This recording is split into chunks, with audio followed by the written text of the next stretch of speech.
Hi everyone, welcome back to my channel. This is Josie's Point of View, where we focus on human interest stories from the Carolinas and beyond. Today it's Wednesday and it's October the 16th, 2024. Thank you so much for tuning in. If you're new to my channel, I want to thank you so much for stopping by. I hope you find the information here to be informative.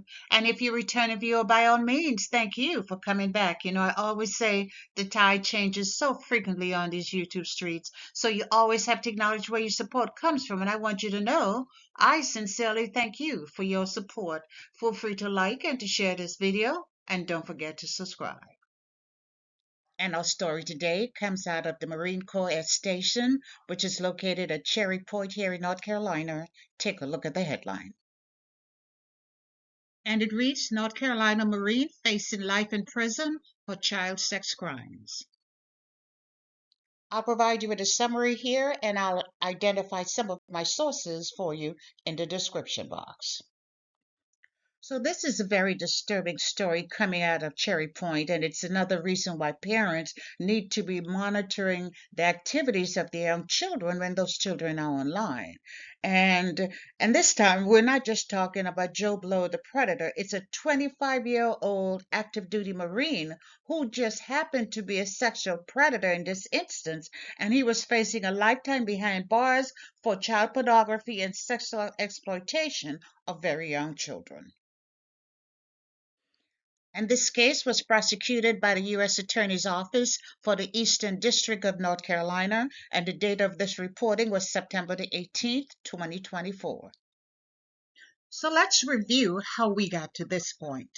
Now, 25-year-old Marine Corporal Anthony Jeffrey Fritzinger, no picture available, he was recently found guilty of 5 counts of production of pornography, 4 counts of online exploitation of a minor, 1 count of possession of child pornography, which included a victim who was under the age of 12, and 2 counts of extortion. Prosecutors say that Fritzinger used teen websites such as Spot-A-Friend, Milo.com, and other sites to identify and contact potential victims. They say that sometimes he posed as a teenage girl on these sites.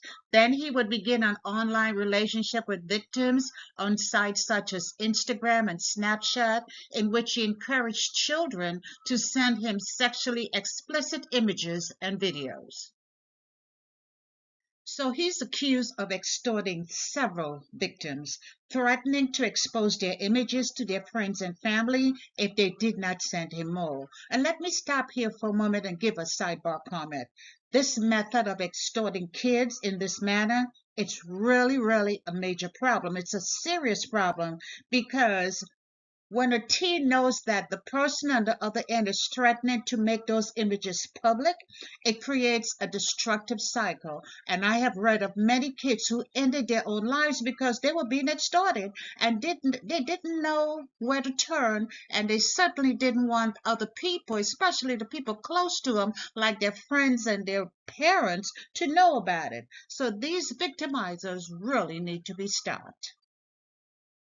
Now, it is truly mind-boggling the things that these young victims has to go through. And let me read to you from the indictment as reported by the Department of Justice. So not only was he requesting sexually explicit images and videos, they said Fritzinger taught his victims to engage in a dominant/submissive relationship in which he exerted total control over them and required them to perform sadistic sexual punishment. He manipulated and coerced victims to continue sending images, including falsely claiming that he was dying and exploiting their immaturity and personal histories. Then he extorted several victims, threatening to expose their images to their friends and family if they did not send him more.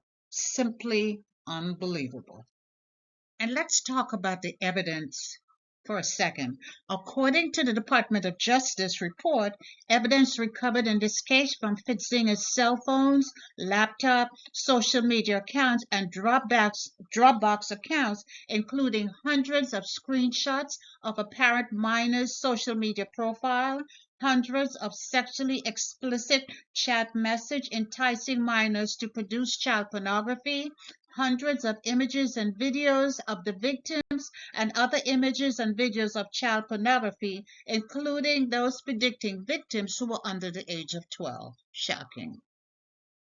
And this cycle came to an end when one of his victims had the courage to come forward and to share her story. Now, the young girl, well, she's now 18 years old, she shared her concerns with her parents, who then contacted the authorities. Apparently, when she was underage, she had been sending naked pictures of herself to him, and now he was demanding more pictures and threatening to make public the pictures that she had sent him previously. So now, as I said, she's 18 years old. She got the courage to tell her parents, and the parents are the ones who contacted Navy intelligence. So NCIS found that this 25-year-old Marine had an extensive online presence. His activities included stalking, soliciting, and extorting minors to obtain sexual images and videos of them. And once this individual brought this to light, other victims began to come forward. And there's no question that he terrorized these young women, not only by his demands, but also by his actions. Now, I did take a few minutes to review the affidavit. It is available online. And here's an example in how he terrorized these young girls. I should say not women, these young girls. Now, it was not just threats. One victim stated she received an online message requesting nude photos and she ignored it. A few seconds later, there was another request from a different username also requesting pictures, and again she refused. And a few minutes later, there was then another message to send naked photos, but this time it was telling her that these are the pictures your friend would receive. And guess what? The pictures were indeed sent to one of her friends. Now, the victim's friend did receive a nude photo, and the victim recognized it because it was a picture of her when she was 16 years old, and a naked picture that she had sent this Marine. And that's how they began to put it together. So this is just one example, but from one victim, but there were many victims, but the stories were similar in nature. Now, I looked at the initial case and it says that he was indicted on one count of manufacturing child pornography, one count of possession of such material, two counts of using the internet to promote an extortion scheme. And it said the United States then superseded those charges. And in addition to the original counts, he now faced 4 counts of enticing a minor to engage in illegal sex conduct and 4 additional counts of manufacturing child pornography. And it does not appear as if he had any type of plea deal because he went on trial on September the 9th, 2024. And in a courtroom in Wilmington, North Carolina last month, a jury found this 25-year-old Marine guilty of the following: guilty of 5 counts of production of child pornography, 4 counts of online extortion of minors, 1 count of possession of child pornography, including a victim under the age of 12, and 2 counts of extortion. And based on this guilty plea, he was facing a lifetime in prison. And so this former Marine is sitting somewhere in a jail in North Carolina as he awaits his sentencing. And as already mentioned, he's facing up to life in prison because of all the horrible things that he did to these very young children. Now, he may not get life, but I'm telling you, he's going to get some time, and he's going to get some very, very good time.